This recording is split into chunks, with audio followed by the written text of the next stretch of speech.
Good evening, everyone, and welcome to the 8th meeting of the Independent Salary Commission. Today is June 27, 2023, and tonight's meeting will be a public hearing of the draft salary proposal. My name is Juan Carlos Ocaña Chiu. My pronouns are he, him, his, and I will be the moderator for this public hearing. Before we begin, I would like to ask Sophia to explain some Zoom logistics so that we can keep the meeting running smoothly. Sophia, please. Yes, thank you so much. So for everyone, this meeting is being recorded and a copy of the recording and educational presentation will be posted on the Salary Commission's website. Today we have Spanish interpretation available. You can turn that on at the bottom right of your Zoom panel. There's a little globe icon. Click on that and then click Spanish. Please remember to mute yourself when you're not speaking so we don't get any feedback in the background. Today we have the chat feature available. If you have questions or thoughts as folks are presenting, please put them in the, sorry, that should be Q&A, not the chat. Commissioners, please make sure to change your chat setting to everyone so folks listening along can follow in with your chat. And then lastly, if you need any Zoom support, please feel free to reach out directly to me via the Zoom chat or the Q&A.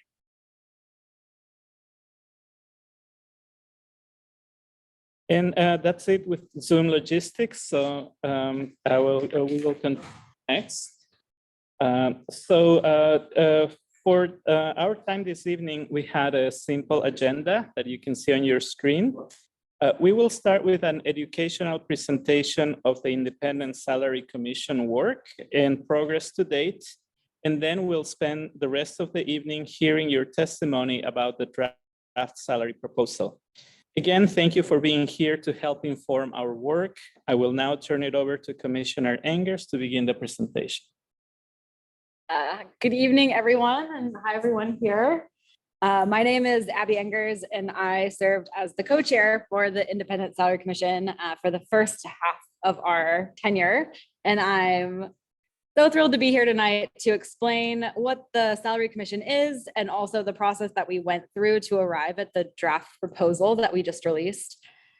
And we welcome feedback and hope this presentation will give you some context. You can help make informed or helpful suggestions about the proposal before we take it to a final vote. As you can see, the creation of the Salary Commission was part of a package of charter reforms that was approved by voters last November. And these charter reforms significantly changed Portland's form of government, including expanding city council from 4 commissioners who oversee bureaus to 12 districted commissioners who oversee policy. And since this commission was appointed in March, we have engaged in a very public process to create a methodology and gather the information that we needed to come up with a draft proposal. And we'll only have from March to August 6 months to decide on these salaries, and we must, by charter, vote by August 1st of this year. And so far we've had 7 public meetings. This is our 8th meeting. And almost all of these meetings have included a chance for public comments, and we review public comments through reports at every meeting that includes any comments received between meetings. On June 16th, we released our draft proposal and a survey for public comment. And this proposal, the feedback for this draft proposal survey will close at the end of the day on Sunday, July 16th. If you're interested in reading that report and taking the survey and learning more about our engagement and how to provide feedback, you can visit the Salary Commission website at portland.gov/transition/salary commission. And after the public comment period closes, we'll resume our public meetings on July 20th and July 24th to consider the feedback, discuss any amendments to our proposal, and then we'll vote on the final salaries before August 1st. And everyone is welcome and encouraged to attend these meetings as well. Can do it, should I for the next slide? on the next slide, thank you. So just in case you were wondering who is on the Salary Commission, it consists of 5 voting members and 2 alternates. All of us were selected and appointed by the mayor and confirmed by city council in March 2023. And we've been appointed to serve through the end of August, although we must vote by August 1st. And we're all human resources professionals with many years of experience applying compensation data and setting salaries. And you can read our bios at the same portland.gov/transition/salary commission if you'd like to learn more about all of us. So before our first meeting, we were provided materials around the Charter Commission's work and the desired outcomes and why they thought we needed to have an independent salary commission. And although we are an independent body, we took the intentions of the Charter Commission seriously, particularly around proposing salaries that will allow access to public office for representative members of our community. And so since March, we've been working on a compensation proposal that centers these values and the desired outcomes, along with the city of Portland's values, which are anti-racism, equity, fiscal responsibility, transparency, communication, and collaboration. And I won't read this entire slide, but these were some of the desired outcomes from the Charter Commission. So this was our process. And this is a clarified version of our process so far. So we started off by identifying some guiding principles, which will be on the next slide. And then we asked the Bureau of Human Resources for specific data that was based on the city's values, particularly around equity, anti-racism, and fiscal responsibility. And we also asked the support staff on the transition team to invite subject matter experts from the community to help us better understand the dynamics and things that are preventing a wider range of people from running and staying in elected office. So after gathering all of that data and hearing from a number of people, we decided how we would use each piece of that data to decide and apply to a criteria for finding salary range or salary number for each of these positions. And our goal was to land on salary numbers that best reflected these values and helped achieve the desired outcomes that were laid out in our guiding principles. So once we agreed on the criteria and the available information, we made a series of decisions, which we'll go through in a future slide about how we got to the draft of the salary proposal. Okay, so these are the guiding principles of the Salary Commission that we voted on and that underpin all of the decisions that we've made so far. These guidelines and principles were developed out of the desired outcomes from the Charter Commission around creating a diverse and representative group of elected officials, as well as the goal in any salary decision, which is to balance both the fiscal constraints and the responsibility, fiscal responsibility, as well as attracting and retaining qualified employees, who in this case are elected officials. So all of the information and data that we've considered so far, and that we definitely will consider feedback until we vote, which once again, we're required to do by August 1st. Everything that we are hearing, we're evaluating underneath these guiding principles. So the first principle was informed by the Charter Commission's objectives, which were centered around encouraging a diverse electorate, that these representatives would be representative and answerable to the community. And to accomplish this, we asked to hear directly from impacted Portlanders, including those from historically underrepresented and marginalized communities. Number two, the second principle is that it's really a communication of how we wanted to approach this work, which is that we would look at a broad range of data and then look at the impacts on all stakeholders. So in any kind of compensation work, there's always a tension between compensation decisions, between budget constraints and goals. So by basing our proposal on a range of data, we're trying to find that balance between fiscal responsibility while not underfunding the roles to the detriment of the public, and honoring and supporting the elected officials themselves. And then the third principle, this comes directly from the city of Portland's values. And to apply this principle, we looked at every piece of data under these values. So for example, We asked the Bureau of Human Resources for data around the current salaries for the mayor, the auditor, and the counselors, and then reviewed it to evaluate the fiscal responsibility of our decisions. And you'll see on the slides with data that we also assigned like what value that we were considering when we were evaluating them. And one thing to keep in mind as we go through these slides is that when we were evaluating data, we were using both quantitative, the numbers data, as well as qualitative data, which is data that intends to understand someone's social reality. And we found both types of data to be equally important in our decision-making. Okay, we also had, although we did not explicitly include them in the guiding principles, they were included in the report. And the Salary Commission also had these things in mind when we were evaluating any of the data and testimony that we heard. So first, the city charter explicitly prevents elected officials from working any additional jobs or receiving outside income.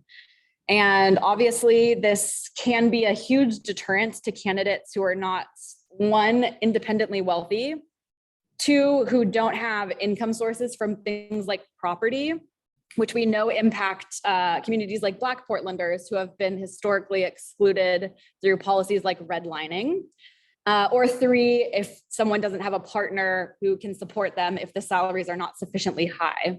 So when we decided we would look at salaries, we would only consider salaries that would attract a broad range of candidates and allow an elected person to plan for their future without additional sources of income or existing wealth.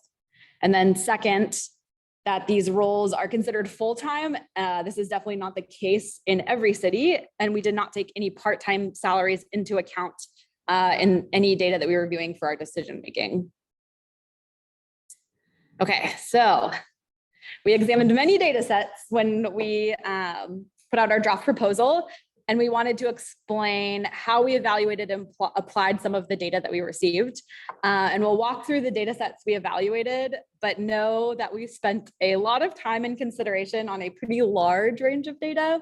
And then we applied the guiding principles and values to the data to make meaning from it.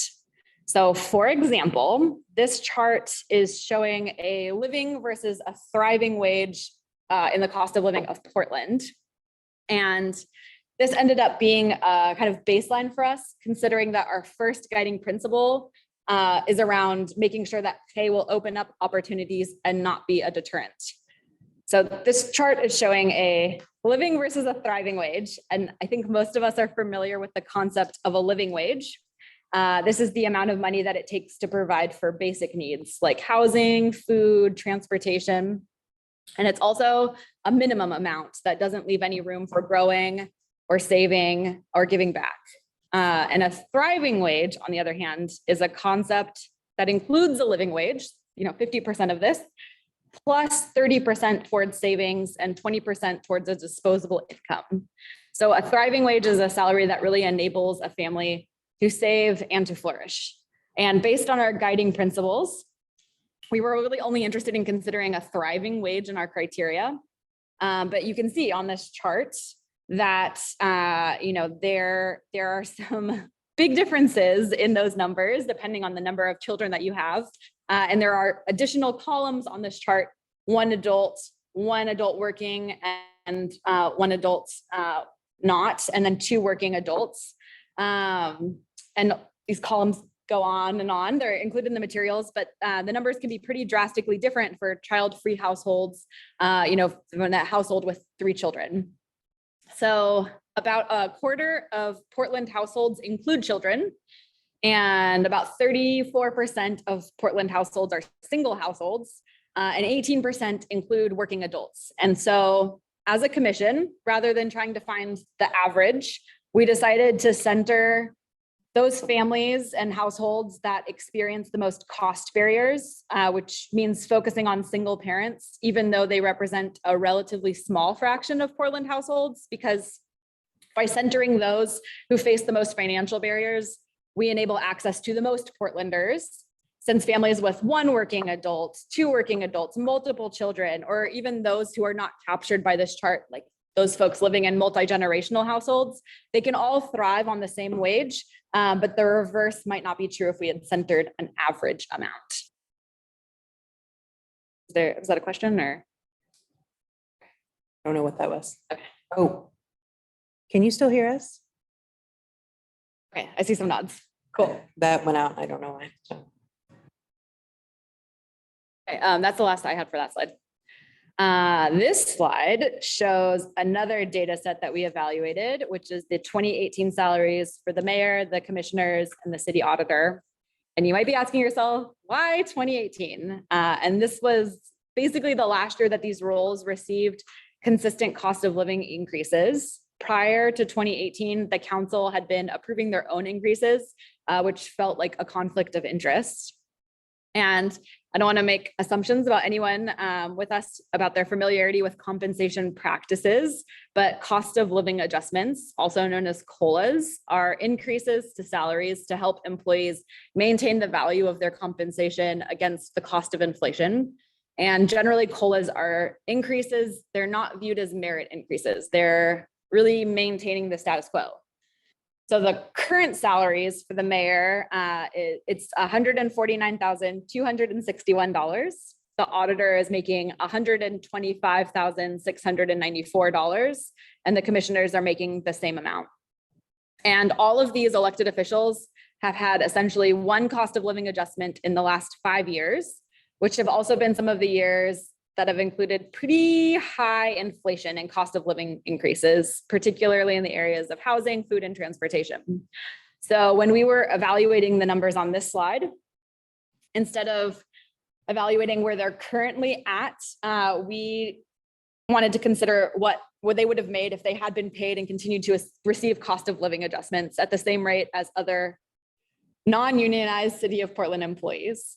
And so you can see in the middle column, the COLA difference is just about maintaining the value of the 2018 salaries against this year's numbers.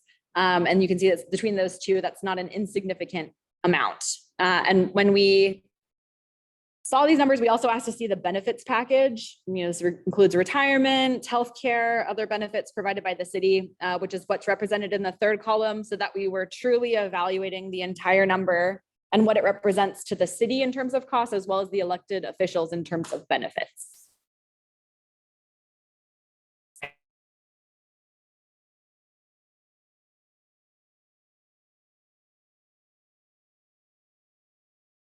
Structures of practices. You've probably heard the practice of basing pay on market, which means you might be lagging the market, meeting the market, leading the market.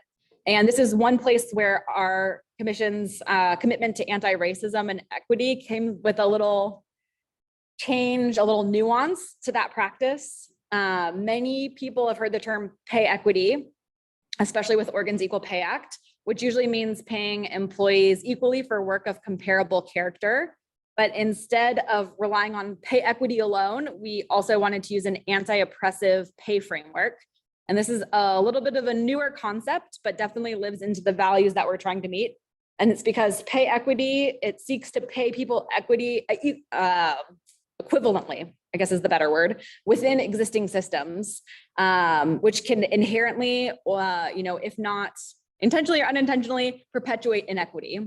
But on the other hand, anti-oppressive pay works to dismantle those systems, especially around factors that can negatively impact non-dominant groups. So anti-oppressive pay, this idea can be applied to compensation decisions in many ways. I'll wait till the ambulance goes by. But the way the Salary Commission chose to use anti-oppressive pay just meant that we didn't overly rely on market data and market pay, which can be inherently, if unintentionally, inequitable. So we definitely used market data as a factor in our decision, but that was only one factor, and it wasn't instructive, it was instructive, but it wasn't conclusive for us. And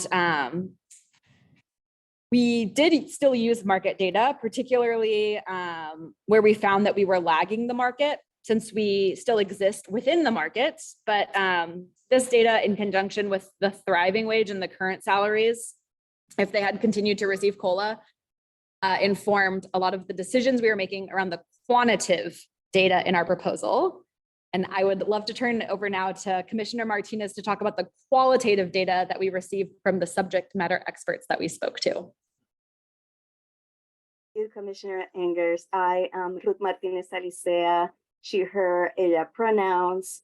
I am the co-chair of the second season of our work.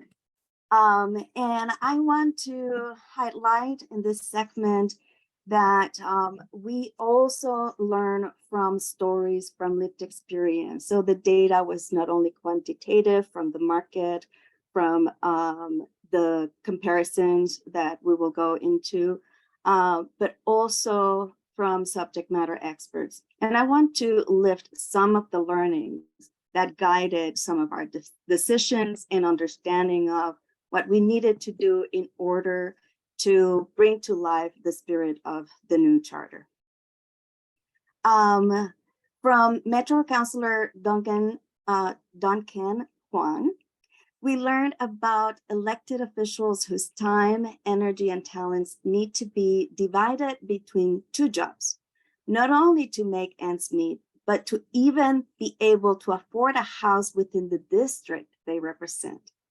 His councilor jobs compensation alone wouldn't allow him to live in the district that he represents. Councilor Juan highlighted the close relationship between salary and actual concrete capacity to have a thriving, inclusive democracy. We also learned from former Representative Teresa Alonso Leon. She highlighted the invisible labor of public officials with lived experience like those in our communities that have been historically underrepresented in government. For an inclusive democracy, representation matters, and she highlighted for us, it is consequential for both the community as well as for the public official. We also learned about the personal financial sacrifice public officials without generational wealth often face in order to serve the community. We need compensations for elected officials that prevent financial fragility, compensation that supports the individual's capacity to effectively represent their constituents. We don't want salaries to be the reason we don't have a healthy and thriving democracy. We also heard from Jennifer Parrish Taylor from Opportunity to Serve Oregon Coalition. She lifted how low and not thriving salaries make it impossible for so many individuals, not only with the interest to serve in public office, but also with the perspectives and experiences underrepresented in the city of Portland. So thriving wages for elected officials strengthen inclusive democracies. Now we'll turn it back to Commissioner Engers to explain the last steps of arriving at a draft salary proposal. Thank you, Commissioner Martinez. Okay. So we started with the objectives and values, which led to our guiding principles. And then we evaluated data, both quantitative and qualitative information. And as you just heard about from Commissioner Martinez, and for the purposes of time, we've included some of this information, but you can review the entirety of the meeting minutes, the recordings, the research requests from our public meeting record, which is located at portland.gov/transition/salary commission. If you want to review any of those things that were not included tonight. So now we're applying the values-driven data and our guiding principles. So step one, first, we decided on a baseline pay for all of these roles that they needed to be a thriving wage. And we've already explained the rationale for using the single parent household to determine that amount. And that was the base for all roles.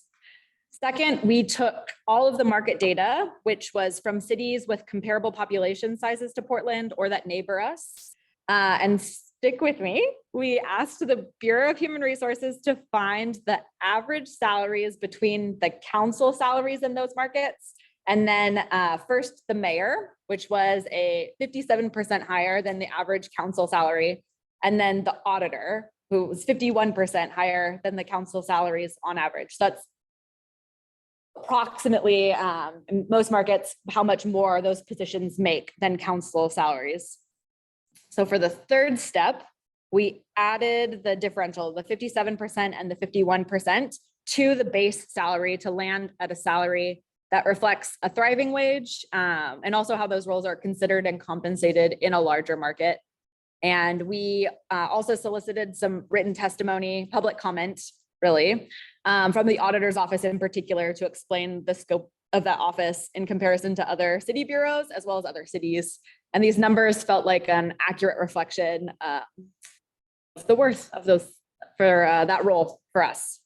For the fourth step, we decided based on the testimony that we'd heard from bilingual and multilingual elected officials, as well as HR and equity practitioners, about the additional labor that the employees provide, as well as the benefits that they bring for bilingual employees. We decided that an additional 4% pay differential would be applied for all bilingual or multilingual elected officials, following the current City of Portland guidelines around that. And the city generally provides an additional $1 an hour for this benefit. But as a council, we thought that 4% was a more accurate reflection of the additional labor and work. And then for the fifth step, excuse me, I'm gonna cough. We wanted to make sure that our decisions would continue to maintain the status quo until the next salary commission is seated in 2 years. And so we elected to include an expectation of cost of living adjustments. And these increases would be based on council approved increases given to non-unionized City of Portland staff, which is how we produced our draft salary proposal numbers. Oh, I'm totally fine. I got it. Thank you so much. Yes, then next slide has the numbers on it. Thank you so much, Jamie. And this is what this looks like. And you've seen this in the draft salary proposal, but in summary, this is what we've been working on since March and how we as a commission landed on the proposal that we have. And remember, this really is a proposal. You know, we're looking for additional feedback about whether we've accomplished the objectives that we were given under the charter changes that City of Portland voters approved in November 2022. Have we created opportunities for a more diverse and representative group of elected officials to run? Have we removed financial barriers from holding office so that salary is not a deterrent? Have we taken all the stakeholders into consideration? I got this. And propose salaries that are equitable, anti-racist, and fiscally responsible. And having asked those questions, I will now turn it back over to Commissioner Martinez for the final part of this presentation. Thank you so much, Commissioner Engers. Have some water. You did this.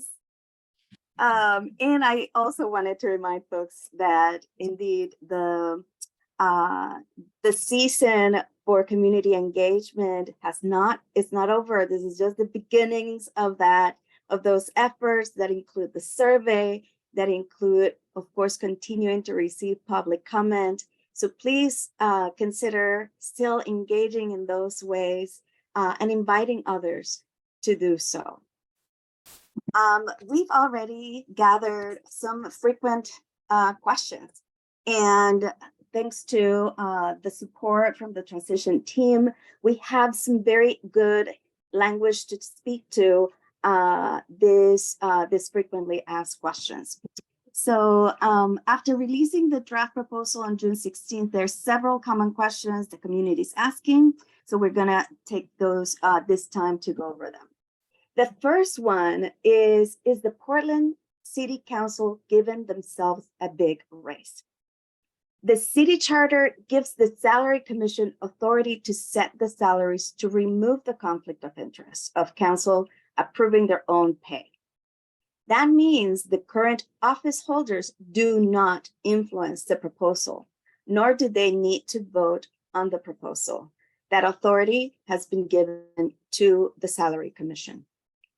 The salary set by the Salary Commission only impact the new form of government and will not take effect until January 1st, 2025. Next slide. Next frequently asked question, why should councilors make more money when they no longer manage city bureaus? As seen on K2, the proposed salaries for mayor and council are within market ranges for comparable roles that also do not manage bureaus. So our analysis was to make sure that the data we were considering actually also match the new roles of the new charter.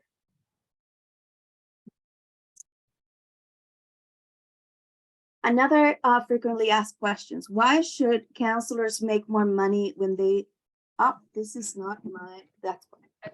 Why should multilingual office holders get paid more? And I will follow up on some of the work that Commissioner Eggers described. People who speak languages other than English often do invisible labor. Some examples include building multilingual websites, translating government documents, holding meetings in multiple languages, assisting other offices with communication. It is already common practice in the city and in Washington County to compensate for language because it provides benefits in multiple ways to the city in this case. Examples include it improves access to government services for more Portlanders. It helps elected officials connect to their own constituencies within their districts. And it results in policies and solutions that reflect the will of more Portlanders. Next. How can you set salaries without job descriptions? This is very common and frequently asked questions. Shouldn't wages be based on performance? A few things to know about this work. The roles and responsibilities for elected officers in the city of Portland are defined in the city charter. So there is an understanding of what are the responsibilities, and that is part of the evaluation. The needed talent, skills, and experience to perform those roles are defined by the people through their own votes. So every time we vote, we're doing basically an performance evaluation.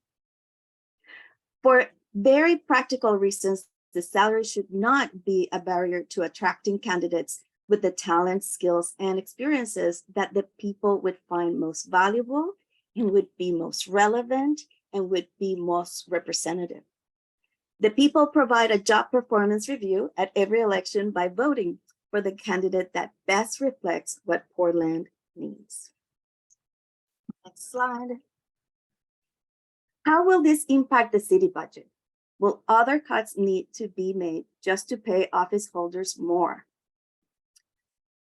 The budget is outside of the authority given to the Salary Commission by city charter. So this was outside of what we could decide or take into account. The City Budget Office and Council is currently reviewing the entire funding allocation that council offices receive to see what funding could be reallocated based on anticipated staffing sizes and duties for the respective offices. And tip, did you know this new salary still only represent 0.33% of the whole city general fund budget. So it's less than $1 of every $100. I'm not a math person, so maybe I should have not even tried. With this, then I will pass it back to Juan Carlos for public participation. Thank you. Thank you, Commissioner Martinez and Commissioner Eggers. We are now going to take public comment. Community members had the opportunity to sign up to make public comment on the website. We are first going to start to call on folks who have signed up online, and then folks who signed up to testify in person. And then we will open up to anyone else who would like to testify at this time. If you haven't signed up to testify and would like to testify today, you can let staff know by raising your Zoom hand or putting it in the Zoom Q&A. And if you're here in person, you can approach Jamie and sign up for, or also use the sign-in sheet that's on the table by the doors. And when it's your time to testify, we will bring you to the main room if you're on Zoom, and you will have 3 minutes to share your thoughts. If you are in person, we're going to invite you to come sit at this table here at the center of the room. It has a microphone set up for you. So also to keep in mind that public testimony is going to be limited to 3 minutes per person. And before we proceed, I also wanted to let folks know that we will be following some rules of conduct tonight. We ask that you be courteous in your testimony, that you strive to stay on time, and that you stay mindful of your own needs for self-care. If, for instance, if you find yourself unable to manage your emotions in a way that's not disruptive to others, we suggest taking a walk or some breaths before proceeding with your testimony. Any disruptive conduct, such as interrupting someone, not concluding your testimony when your time is up, or using abusive or racist language won't be tolerated. And I'll be giving you a warning when your time is up. If you don't conclude your testimony or are otherwise disruptive to our hearing, we will give you a warning, and it may result in you being asked to leave the hearing today. We just want to make sure that folks who did sign up get a chance to be heard, and that we want to thank you all for helping all your fellow Portlanders here feel welcome and safe. So with that in mind, Jamie, please call on the people who have signed up to provide testimony today. Thank you, Juan Carlos. The first person who signed up online was Hank Shotland, and I believe he is virtual tonight. Sophia, can you bring Hank into the room, please? Hank is ready and in the room. Hank, you have 3 minutes. Thank you. My name is Hank Shotland. Thank you for allowing me to give public testimony. For over 40 years, I was a hiring manager in large public and private sector organizations.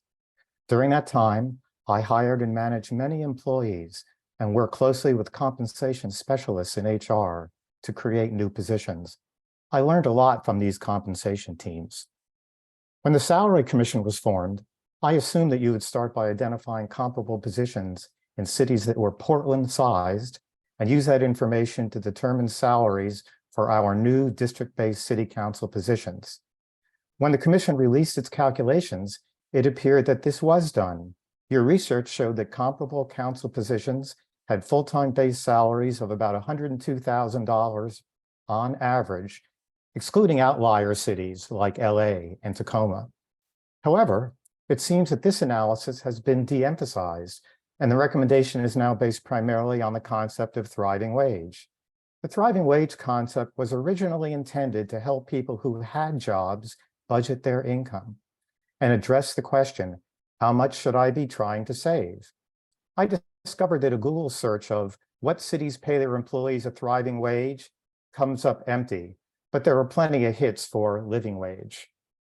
Using thriving wage as the primary consideration for new city council positions seems like it will have unintended consequences. First, it breaks the link between salary treatment and job responsibility or authority. The thriving wage calculation would be the same for an entry-level person and the person at the top of the organization, but paying them the same doesn't make sense. Second, it introduces the possibility of a major budget problem within the city government. Of the approximately 7,200 city employees, only 52, less than 1%, make a thriving wage today. It seems problematic to base city council pay primarily on thriving wage calculations without granting similar treatment to other city employees. The cost of this similar treatment would be immense. The city's staffing costs are about $1 billion a year, 2/3 of which is base pay. introducing thriving wage calculations for the 99% who make less than a thriving wage would be unaffordable.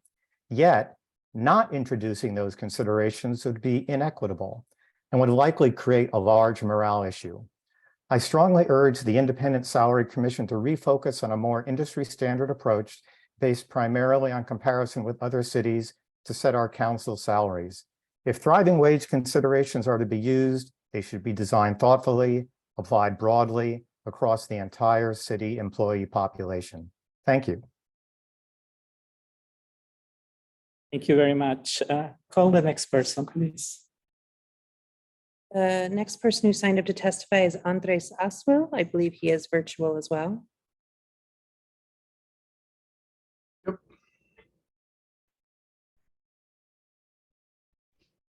Andres, you have 3 minutes. Thank you. Hi again, my name is Andres Osbo. I use he, they pronouns, and I'm the campaign manager for the Opportunity to Serve Oregon Coalition, here speaking on behalf of the commission. Our coalition is led by APANO, the Urban League of Portland, Neighborhood Partnerships, Family Forward, and the ACLU of Oregon. We're a coalition of community leaders and organizations who have come together to call for fair salaries in the legislature. The coalition is made up of BIPOC-led community-based organizations united by a shared vision of organizing our collective views on democracy and the needs and experiences of our BIPOC communities. The coalition engaged with the Salary Commission earlier on in this process and had an opportunity to share the lived experience of a lifelong Black Portland community leader who was unable to serve her community due to insufficient compensation in office. We encourage the commission to use widely held best practices, including pursuing a thriving wage and using principles of universal design that ensure that we are creating a compensation system that addresses the needs of those with the most barriers. We know that when we address those facing the most barriers, we create a system that's widely accessible to all communities. There are a number of barriers for members of our communities to run and maintain elected office. Most of our community members don't have the ability to run a full-time campaign while continuing to meet their families' financial and other obligations. Most of our community members don't have a wide network of people with significant disposable income that's needed to fund a successful campaign. And most of our community members can't risk their household stability without knowing that their financial needs will be cared for in the long term. We know that in order to have a truly representative democracy, we have to address all of those barriers that prevent our communities from being represented at levels of government. In order to recruit and retain qualified candidates, the type of leaders we'd like to see serving the city as an elected official requires setting a competitive salary. The coalition applauds the Salary Commission in taking the necessary steps forward to ensure that community members can serve without risking their family's financial security. We caution that this alone will not be enough to ensure that members of our communities will be able to serve, but this does represent a meaningful step forward. We also know from our work advocating at the state level that efforts to promote just compensation will run into some predictable reactions. Those with the privilege to serve in the current system will call these efforts misguided, wasteful, and unnecessary. We implore you not to cave to those who have historically held power and are well practiced at being heard at city tables. We know that these salary numbers presented without context can be surprising, but in context of the pay of other city officials, this is a percentage of the city budget, the amount that bureau directors are paid, and the methodology of a thriving wage, the average Portlander is likely to agree. Thank you again for listening to the voices of our communities and making decisions based on our shared values. Thank you very much. Jamie, can you call on the next person? The next person who signed up is Vicky Payne. I believe Vicky is already in the room.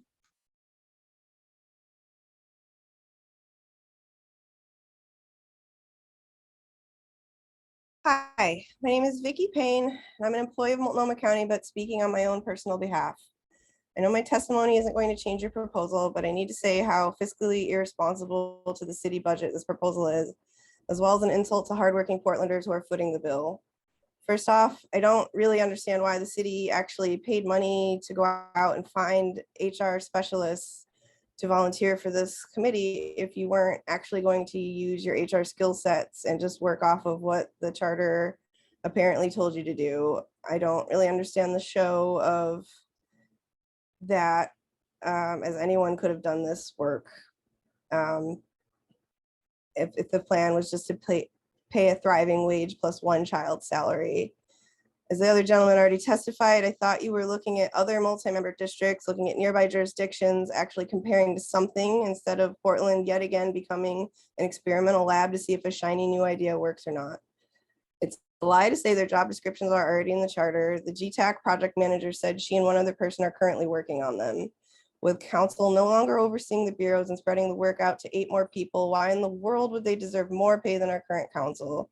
We also have no idea how many staffers, but the report from 2022 that showed much lower salaries included a very large staff number, and which is again fiscally irresponsible. Our neighbors in Beaverton and Hillsborough are currently facing budget deficits with far smaller council sizes and far less multiple crises going on in their jurisdictions. This is not fiscally sustainable, and Multnomah County has been losing its higher tax base year after year due to ineffective government policies. This is only going to add to that exodus. It is not fair to say our city council members deserve a thriving wage plus the cost of one child because they might not have any kids, first and foremost, but also until the entirety of Portland is also making a thriving wage, why should we be on the hook to make sure they can go on vacations and shopping sprees when we can't afford to do that ourselves? I currently co-own a home with my sibling because yes, it is expensive to live in Portland. We all make sacrifices to live here because of the benefits of living in the Pacific Northwest. You're encouraging people to run for the absolute wrong reasons. Yes, absolutely it should be a living wage. The thriving wage on your chart is even an admirable dollar amount, but I'd rather see that extra $6,800 go towards my new neighbors at the Metro Housing Bond Transitional Housing Building for BIPOC individuals, many of whom have cars with cracked windshields and expired tags, or maybe towards the very successful Northeast Neighborhood Housing Strategy program that is housing or keeping housed generational Portlanders who have been pushed out of that area.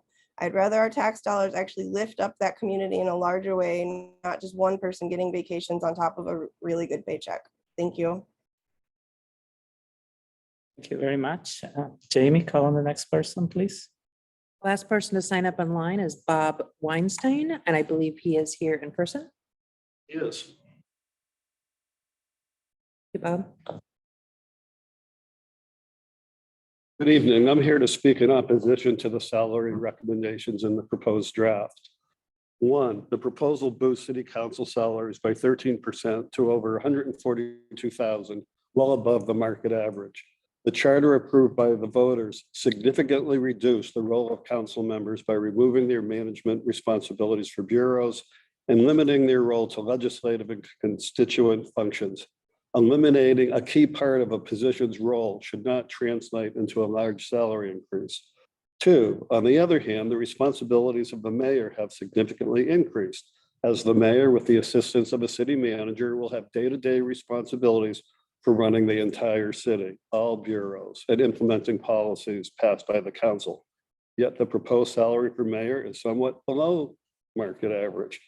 The commission states that the draft salary proposal is based on an anti-oppressive model in order to incentivize members of historically marginalized communities to run for office. This seems to ignore the reality of council makeup in recent years, where 3 to 4 or 5 members have been from historically marginalized communities. Clearly, to the extent that salary is an incentive, the incentive already exists. The reason there's been a wholesale change from historic council membership is simply the implementation of public financing, providing a way for people who are not wealthy to raise sufficient funds to run for office through a generous matching program. The commission states that council pay should be based upon a thriving salary, noting it won't cost much in the context of the entire city budget. This, of course, implies that regular city employees, represented or not, do not also deserve to have a thriving salary. Can you tell me what city employees do not deserve a thriving salary? Having been involved in public labor negotiations for many years, it seems reasonable to expect that once this thriving salary genie is let out of the bottle, unions and non-represented employees will ask to be given the same consideration as elected officials. You also propose that elected officials will get the same raise they approve for non-represented employees.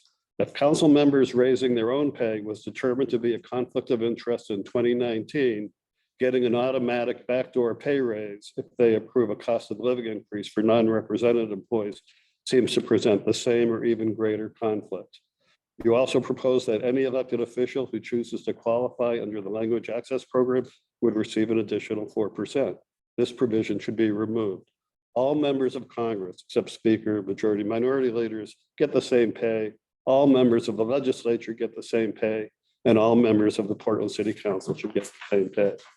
In closing, the total amount of money you propose may not be hugely important in and of itself, but by essentially ignoring all other contexts, the message it sends to an already irritated public is a bad one. Thank you. Thank you very much. Jamie, call the next person, please. There is nobody else in person who have signed up. Is there anybody in the audience that wanted to testify tonight? As a reminder, if you're online, you can raise your Zoom hand if you would like to provide testimony but did not sign up. Juan Carlos, we have one individual who just signed up. Terry Excellent. Harris, I am bringing you in. Go ahead.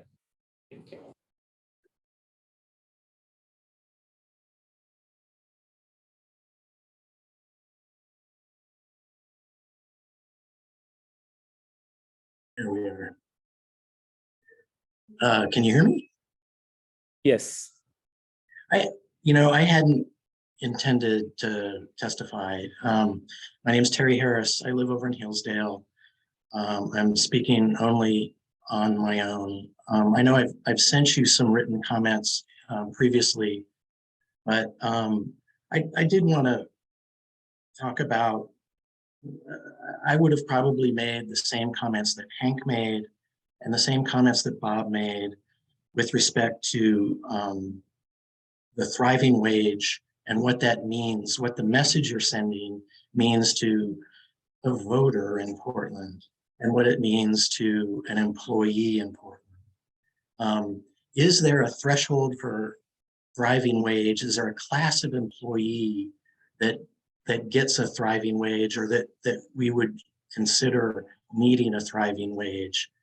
I think your rationale for using a thriving wage needs to have that sort of description as to why and the perspectives that it relates to other people. The other thing is, I think your rationale would be stronger if you could put things into more context. My impression is at the moment, these salaries would be among the highest paid elected employees of the entire state of Oregon, to a position that in most places, city councilor is an entry-level political position. And it would be interesting to, again, put the rationale why a Portland City Council member should be paid more than anybody else in the state. And I also think with respect to the language thing, I appreciate what you're doing with the salary bump, but from a voter's perspective, I may have a council member that gets paid more or less than other council members. I think in a one person, one vote sort of perspective, why should somebody else's council member get paid more than mine? They're running for office knowing full well that speaking another language may actually enhance their chances of being elected. There's a value there that ought to be considered as well. And then finally, I think, again, I don't really have a gripe with the numbers that you came up with. They seem well-reasoned and your presentation was actually outstanding. But I think it might be worth considering, if it grant me just 10 more seconds, at what threshold is there a deterrent and where opportunities close? it's not clear that the difference between 140,000 and 120,000 is significant enough to make that move. Anyway, thanks for indulging me at the last minute. And good luck with you. I appreciate all the work you've done. Thank you very much. Is there anyone else, either online or in person, who would like to provide testimony?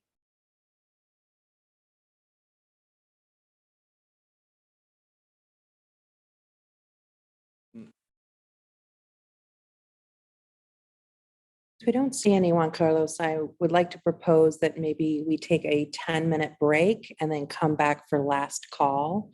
We did notice this meeting to 7:30, so we could give it an additional amount of time just to make sure that folks who maybe arrive late have the opportunity. I know that's how some other commissions do it. That's a great idea, commissioners. Any thoughts? I see nods and thumbs up. So thank you. We will take a 10-minute break and reconvene at 7:06 p.m. Didn't put together a break slide, but I'm going to put together I'm going to just share the engagement slide for folks who may be coming in, but we'll be back at 7:06.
Hello, participants in the 8th meeting of the Independent Salary Commission. I would like us to reconvene. And as we mentioned before, we took this 10-minute break. We wanted to give people who perhaps were running late to the meeting or were planning on arriving around this time. We wanted to give people the opportunity to get either online or in person and provide testimony if they so wish. We did not have anyone else arrive in person. So I will pose the following question. Is there anyone else who arrived recently online while we were on break and who would like to provide testimony? If you are in that situation, please raise your Zoom hand and we will bring you into the room to listen to your testimony.